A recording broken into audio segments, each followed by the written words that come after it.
Hello. I'm Chantal from Tilly's Garden, and this is what I'm doing on this lovely warm November day. Oh, I just got landed on by a ladybug. This compost I've made, it's been slowly decomposing for, I'd say, at least 18 months, maybe a bit more. And as you can see, it's in a lovely 250 litre compost bin here. How I got this lovely amount of compost is we walk through my lovely under deck area that is a mess, and we come down here. Hello chickens. So you can see my chickens. We've got this temporary netting set up at the moment to keep the chooks out of my veggies and to allow them into our compost bay number 2. So we have these IBC cages. They're 1 cubic metre in size. We probably fill up one every 6 months or so, maybe more, depending like how many bananas and how much like tree waste we're chopping down. So we have one bay at the moment, which is our current open bay, so that's what we're putting things into. Compost bay 2 has been closed for 2 to 3 months, and we're just starting the turning process. So I'm very low maintenance everything here in the garden. I have some time, but not a lot of time, being a working mum with a toddler. So because I run my own business, so I like to keep things as chilled as possible in the garden, and the less effort I can waste, the better. So this is how I turn my compost. These are my 3 older chickens. I've got 3 new chickens coming up, but they're still way too small to be digging in compost at the moment. So these chickens are helping me take the drier matter from around the edges of the compost, and it's dry on the edges because this compost has the shade cloth around it, and thus gets air in and it dries out along the edges, but the middle stays nice and moist, the middle gets nice and hot, so the middle breaks down quite well. The dry matter, of course, will eventually get turned into everything with the help of the chickens. We also will be taking a lot of this dry matter and putting it into our compost bay number 1 just to top that off. And the current compost that's already in the middle will be going out on my front garden to use. Now that compost is like super rich and super dark, so I'm gonna just work my way under this lovely netting without getting tangled. Heck yes. So Prudence is my oldest. She's 5. She's a Barnavilda chicken, and she's still laying this year. She's done 36 eggs for us so far. And then we've got Silver and Penny. They're turning 3 this year, so they're doing well. They've probably done about 60 eggs so far this spring, because they are younger. But like, check out that colour. So this is like so black and rich. I have so many worms that you can just see them coming through there now. So many worms have like come up through this. We've got some worm eggs in there as well. You can see how moist this middle still is. We've got some sticks and things that haven't broken down, but they will with time, and they'll continue to break down in the garden. We've got some orange or mandarin seeds that have tried to sprout in here, and that's fine because they will just, as we turn the compost, they will die back, or I'll just pluck them out and leave them in the sun for a bit. As you can see, like, we've got this nice rich oh hey worm, compost layer here, and how we've got this dry area right next to the edge of our cage. It keeps focusing on the wrong spots here. So annoyingly, when I paint this one, I put the shade cloth on the wrong side of the cage. It should look like that one instead of like this, because the compost falls and goes in between the cage and the mesh, whereas on that one the mesh keeps it inside and keeps the cage compost free.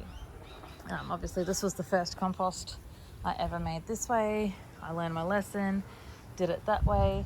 This time around we will be undoing this shade cloth and turning it onto the inside. Just watching my step here. So you can see, like, from the height of the IBC cage, this was full to the top there a couple of months ago, and it was all our tree waste. We got some cow poo from a mate who's got some cows that he doesn't put worming or anything through because they're on some nice clean pasture. Gets our chicken waste in there, so we've got lots of nitrogen rich animal waste going in, as well as the carbon rich plant material. We also put a portion of our food waste in here as well, and our cardboard waste. Our food waste firstly goes to the chickens. Secondly, it goes to our worm cafes, and then whatever's left over from that can't go to either of those, or that those have had too much, it comes into our compost. So usually onion skins and citrus just ends up in here. But as you can see, with so much other stuff, it hasn't bothered the worms at all having the onions and the citrus. So I'm going to come back down here. Of course, the chickens have decided they prefer digging the stones out from between my papers. Another reason why I lay tarp down, one, so it collects all the dry matter, but two, so the girls get the least amount of pavers to dig up as possible. So that's this is our compost bay number 3. We're just waiting till this pawpaw has finished doing its fruiting. It's got one quite large one on there at the moment that I want to keep. So as soon as that's finished, this pawpaw will be getting trimmed. It'll be forming the base of this compost structure, as well as whatever other large twigs or large branches that haven't rotted in here will be going into the bottom of this one. Having that at the bottom keeps the bottom nice and airy, allows water to drain so it doesn't become muddy and stinky, and it also provides a nice light space for insects and worms to come and hang out before they move upwards into the food area. And I've got these lovely japonica bars and moringa and a mandarin all along this side. And this side gets and my avocado, so they all get the benefits from this compost rotting down, and they also get when we finish with the compost, it gets spread out there as well.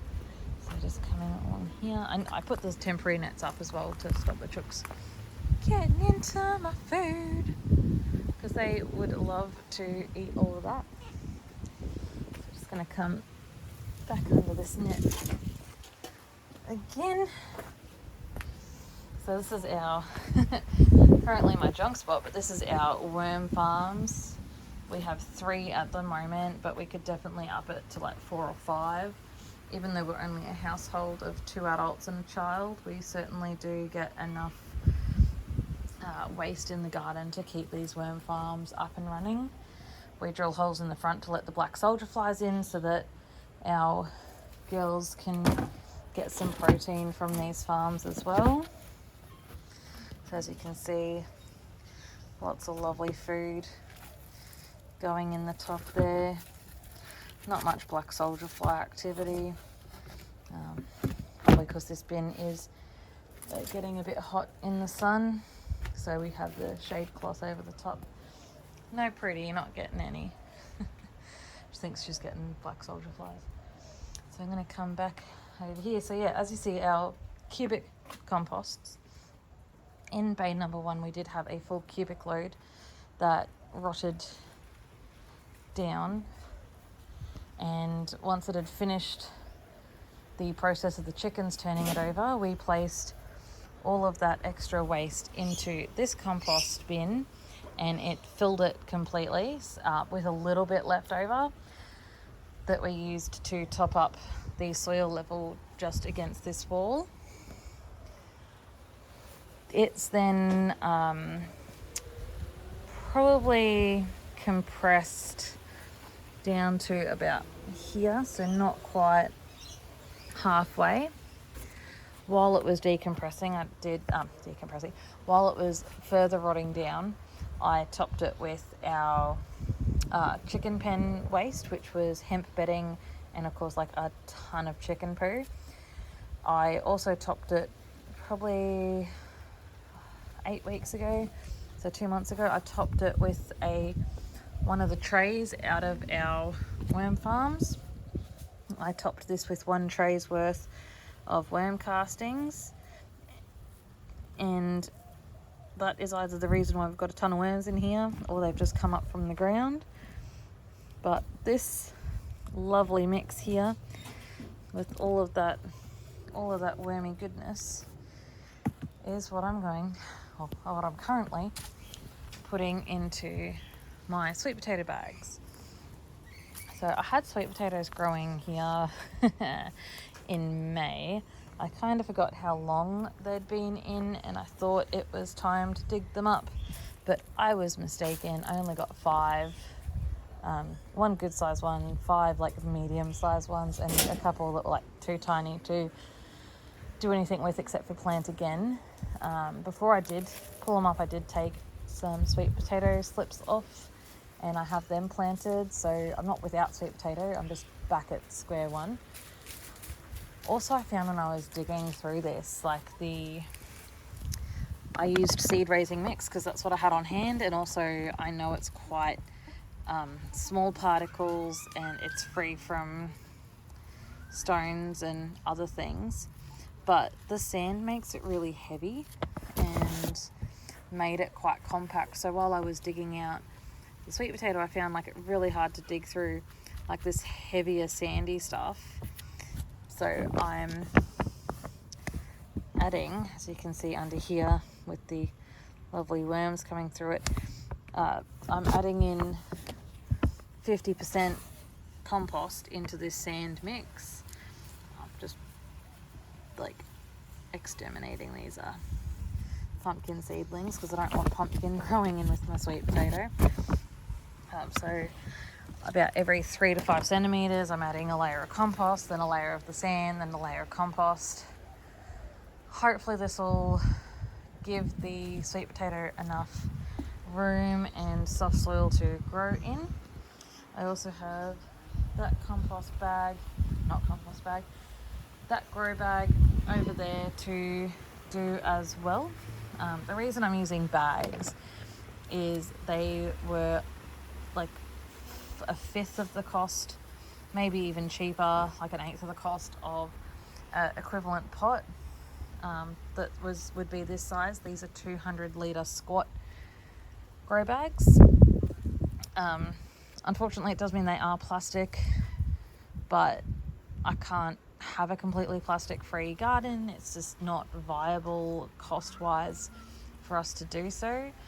But they're sun tough, so it should last a while, and it gives me the size that I need. So I'm going to be half filling this with soil, just because the sweet potato don't need to be too deep in roots. They only need about 30 centimeters.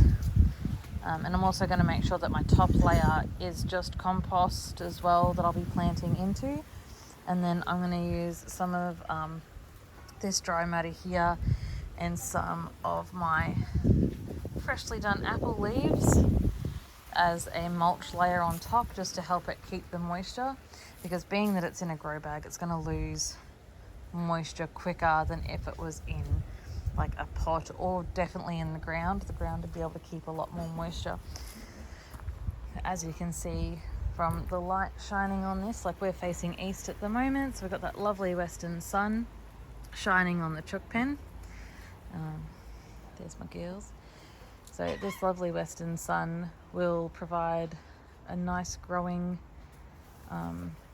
like sun food for the sweet potato in the afternoons.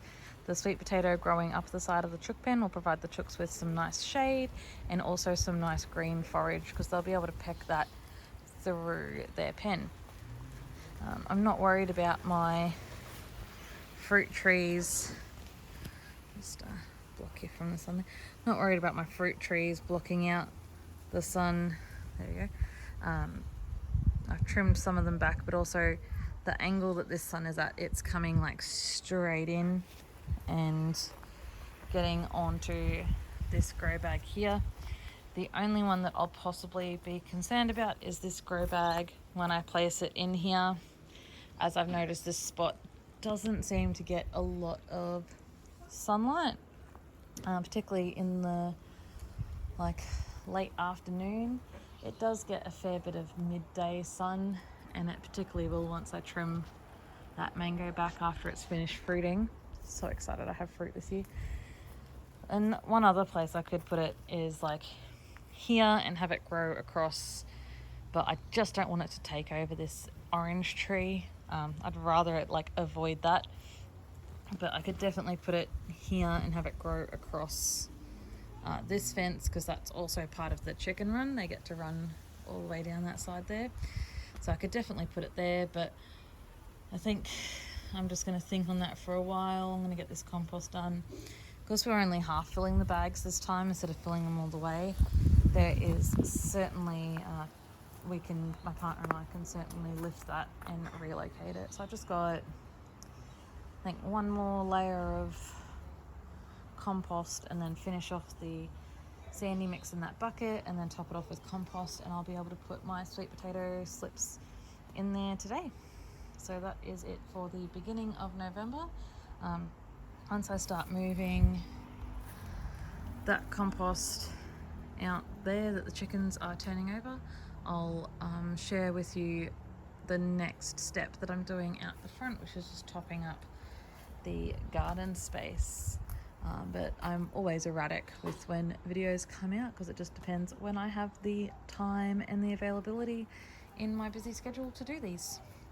But I do enjoy sharing my gardening experience and what I'm doing in my yard with everybody. I hope it at least shows people what they can do in like a small 600 square metre block in the suburbs of Brisbane in this subtropical climate, and how their gardens can also keep working towards that self-sufficiency, where you don't need to buy in fertilisers.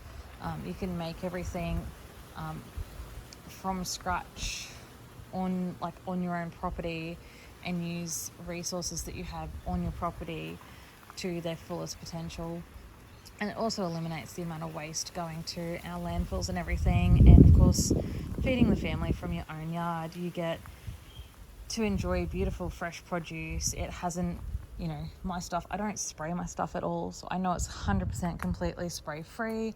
I know that it's 100% fed from spray free compost, so just all the things that I value. I just like sharing with everyone else in the hope that it gives them a little bit of insight and some inspiration.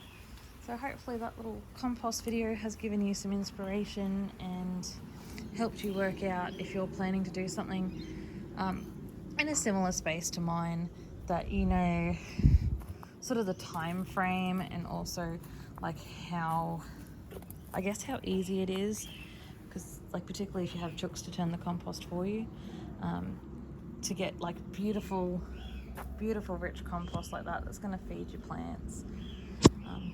Hopefully that inspires you, and I hope you enjoy the rest of the month. I'll share more with you later as I have time to do it. Bye.